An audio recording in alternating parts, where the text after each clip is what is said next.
జూబ్లీహిల్స్ ఉప ఎన్నికలో కాంగ్రెస్ పార్టీ సాధించిన విజయంతో రాష్ట్రం అంతటా సంబరాలు జోరందుకున్నాయి. జూబ్లీహిల్స్ గడ్డ సీఎం రేవంత్ రెడ్డి అడ్డా అని జూబ్లీహిల్స్ లో కాంగ్రెస్ విజయం సాధించడంతో కార్యకర్తలు అంబరన్నంటిన ఆనందోత్సాహాలు నిర్వహించారు. సందర్భంగా బోరబండ డివిజన్ ఇన్ఛార్జ్ పాలకుర్తి శాసనసభ్యురాలు Shrimati Yashaswini Reddy, Yousufguda division in charge TPCC vice president Shrimati Jhansi Rajender రెడ్డిలను రాష్ట్ర మంత్రివర్యులు పొన్నం ప్రభాకర్, వాకిటి శ్రీహరి, అలాగే కార్పొరేషన్ చైర్మన్లు ప్రత్యేకంగా అభినందించారు. గత 25 రోజుల పాటు అత్యవసర పరిస్థితులు పాలకుర్తి నియోజకవర్గానికి రాకుండా పార్టీ పిలుపు మేరకు ఇద్దరు జూబ్లీహిల్స్ ఉప ఎన్నికల ప్రచారంలో పూర్తి స్థాయిలో పనిచేశారని పేర్కొన్నారు.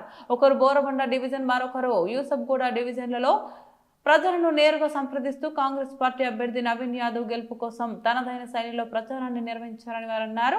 ఎమ్మెల్యే దృఢ సంకల్పం, కృషి, ప్రజలతో నేరుగా మమేకం కావడం నవీన్ యాదవ్ విజయంలో కీలక పాత్ర పోషించగలిగారని మంత్రులు అభినందించారు.